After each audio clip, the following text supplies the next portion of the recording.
আসসালামু আলাইকুম, সবাইকে সাইফুল টিসে স্বাগতম। তো আজকের এই ভিডিওতে আমরা দেখতে যাচ্ছি কিভাবে 12 ভোল্ট বা 24 ভোল্ট অথবা যে কোনো বড় ব্যাটারি, পাখি ভ্যান, মোটরসাইকেল বা যে কোনো বড় অটোরিকশার ব্যাটারি দিয়ে কিভাবে রাউটার অথবা অনু চালাতে হয় সেটা আমরা দেখব। তো এর জন্য আমাদের লাগবে হচ্ছে LM2596, এটা LM2596, এই স্টেপ ডাউন কনভার্টারটি লাগবে। তো আপনাদের এটা দুইটাও লাগতে পারে, আবার একটাও লাগতে পারে। এর কারণ হচ্ছে আপনার যদি রাউটার এবং অনু যদি দুইটাই যদি 12 ভোল্টের হয়, তাহলে আপনাদের একটা কনভার্টার লাগবে। আর যদি রাউটার এবং অনু যদি ভোল্টেজ যদি আলাদা আলাদা হয়, তাহলে ধরো যে রাউটার হলো 9 ভোল্ট এবং আপনার অনু হলো 12 ভোল্ট, তাহলে আপনার স্টেপ ডাউন কনভার্টার দুইটা লাগবে এই কনভার্টার। আর যদি একই হয় রাউটার এবং অনুর ভোল্টেজ, তাহলে আপনাদের একটা মডিউল হলেই আপনারা এটা চালাতে পারবেন। যেমন দেখেন, এই অনুটা আছে 12 ভোল্ট 0. ঘোলার জন্য বোঝা যায় না, এই যে এখানে দেখা যায় 12 ভোল্ট 0.5 এম্পিয়ার এই অনুটা, কেমন? তো এর জন্য 12 ভোল্ট লাগবে। আর আমাদের যে এই মডিউলটা আছে, আপনারা এটার 5 থেকে 40 ভোল্ট পর্যন্ত ইনপুট দিতে পারবেন।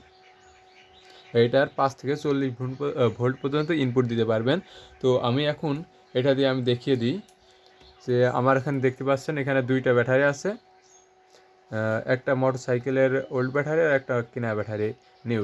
কিন্তু এই ব্যাটারিটা বাজে, আপনারা কেউ এই ব্যাটারি কিনতে চান এই ব্যাটারি কিনবেন না, এই ব্যাটারি কোয়ালিটি খুবই খারাপ। আমি কেবলটা এটাকে রিয়াল ক্যাপাসিটি চেক করে দেখছি যে মাত্র 280 মিলি অ্যাম্পিয়ার। আর এইটা হচ্ছে 1.680 মিলি অ্যাম্পিয়ার, তার মানে 1700 মিলি অ্যাম্পিয়ার এইটা আছে। আর এইটা মাত্র 280 মিলি অ্যাম্পিয়ার। তো আপনারা এই ব্যাটারিগুলো অ্যাভয়েড করে আপনারা পুরাতন মোটরসাইকেলের ব্যাটারিগুলো কিনতে পারেন, এগুলো 300 থেকে 350-এর ভিতরে নিতে পারে। তো এখন এটা দিয়ে আমি দেখিয়ে দিই, এটা আমি 24 ভোল্ট করছি, 12 ভোল্ট দিয়েও দেখাবো, 24 ভোল্ট দিয়েও দেখাবো। আমি সিরিজ করে 24 ভোল্ট করে নিচ্ছি দুইটা ব্যাটারি। এইটা আমরা এইটার প্লাস আর এইটার থেকে মাইনাস নিলাম।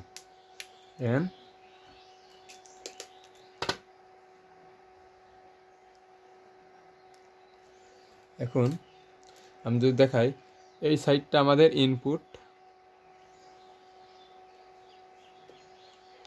আমি যদি মিটারে একটু দেখানোর চেষ্টা করি,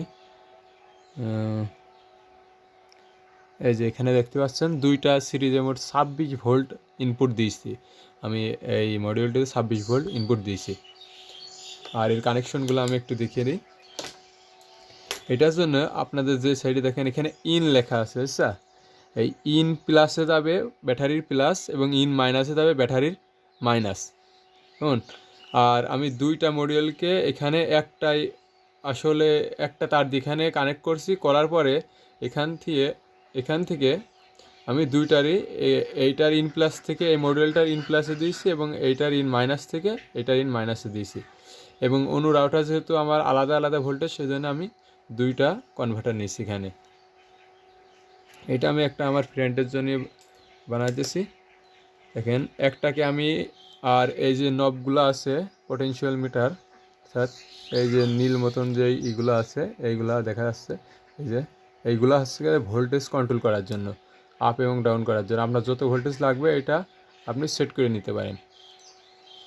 এইটা আমি আগে থেকেই 12 ভোল্টে সেট করে রাখছি। এখন আমি যদি দেখাই মিটারে 12 ভোল্ট, এটা 12 ভোল্টে সেট করা রয়েছে। আর এইটা আমি, এই যে তার দেখেন গিরে মারা রয়েছে, এইটা হচ্ছে 9 ভোল্টে সেট করে রাখছি আগে থেকেই।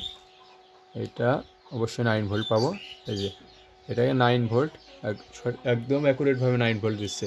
তো এই মডিউল আপনারা ইউজ করে খুব সহজে রাউটার এবং অনু চালু রাখতে পারেন। আশা করি যদি আপনাদের ভিডিওটি ভালো লাগে, অবশ্যই লাইক, শেয়ার এবং আমার ইউটিউব চ্যানেলে সাবস্ক্রাইব করে আমার সাথে থাকতে পারেন। আসসালামু আলাইকুম। তার আগে আর একটা আমি ভুলে গেছি, যে 12 ভোল্ট দিয়ে এটা আমি এখন শুধু 12 ভোল্ট দেবো। 12 ভোল্ট এবার আমি শুধু 12 ভোল্ট দিলাম। আচ্ছা, এখন 12 ভোল্ট দিয়ে দেখেন, এইটা আমাদের 12 ভোল্টের একটা, দেখেন এটা 11.9 বা 12 ভোল্টের করে গাড়ি আসছে। 12 ভোল্ট, কোনো সমস্যা নেই। আর